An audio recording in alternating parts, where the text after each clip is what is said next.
Hi guys, I just wanted to share with you how much I found this week's reading extremely beneficial, interesting, and insightful. Just a lot of good information that we could hold on to for when we actually start teaching in the classrooms.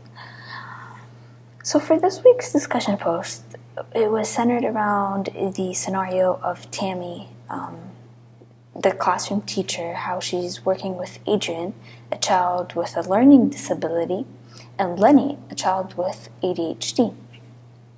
And we had to come up with, if we could talk to Tammy and the parents of these two boys, what questions would we ask them and what advice would you provide? Now, it seems based upon the scenario that Tammy does an adequate job of keeping Adrian under control and being inclusive, including him into the classroom activities. So I'm just going to focus primarily on Lenny, who seems to be a bigger problem for Tammy. So 2 questions I have for Tammy are, 1, have you talked to your special education specialist on your school campus? Because she would definitely be a great source to reach out, as she could come in, observe, and provide you with strategies. My second question is, have you done research on your own about ADHD? As teachers, we need to overcome our ignorance, and so that might be a tool for you to use.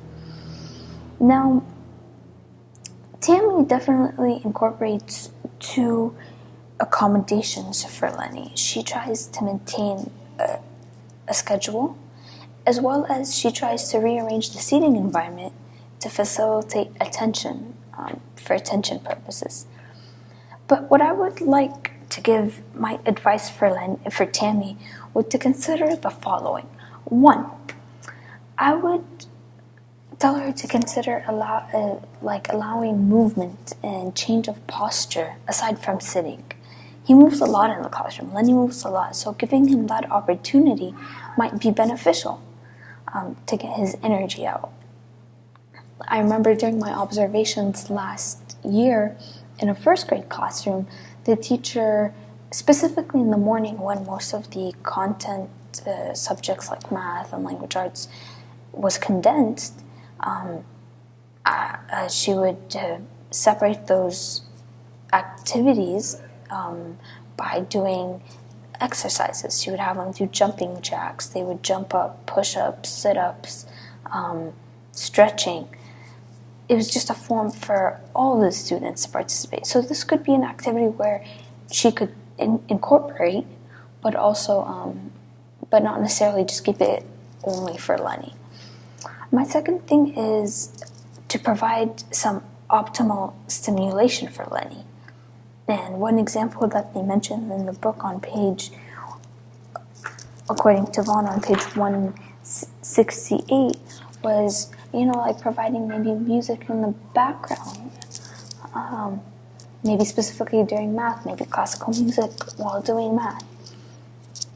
I don't know, but that could be an option just to keep his mind stimulated. And honestly, I feel like specifically music during math is so helpful. My 6th grade math teacher, she always had music playing on while she was teaching, and when we had quizzes and tests and doing classwork. I would also, so my 3rd consideration is to promote active participation through maybe effective questioning, to include him more into the class activities. She definitely gets Adrian involved by calling him like the expert and telling students, oh, Adrian is an expert online, you could go and ask him. So maybe if she probably did that with Lenny, that might be an opportunity to allow him to become an active participant in the classroom and not an active distractor. My 4th consideration would be to provide maybe some organizational assistance. He seems to get up from his chair all the time and go sharpen his pencils. So maybe if you provide him some assistance on like, okay, this is how we keep all our pencils here, this is when you're allowed to go and sharpen your pencils, this is how you organize your school supplies, the desks, and so forth. And lastly, it was an idea that crossed my mind because I'm actually currently in the Behavior and Classroom Management course, and I was wondering if Lenny would be mature enough to be provided with like a self-monitoring chart by which he keeps track of the number of times he's out of his seat. And so that way he becomes more aware of his behavior, but more so it helps you as a teacher to form, to see how that behavior could be approached, how it could be resolved. And of course it could be maybe coupled, that self-monitoring chart could be coupled with a reward system, or maybe just specific rewards. So these were my considerations for Tammy. Now in considering the questions for Lenny's parents, I would ask them, let me backtrack. Parents are the most informed people about their children. They know a lot, and as educators, we sometimes underestimate them, or we might have a negative look because we have a negative perspective about them because we see that they might be careless and not willing to help. But in fact, there's so much, if we as educators just reach out and we attempt to build that bridge with the parents, we can learn so much about the children or about their specific child. So my first question is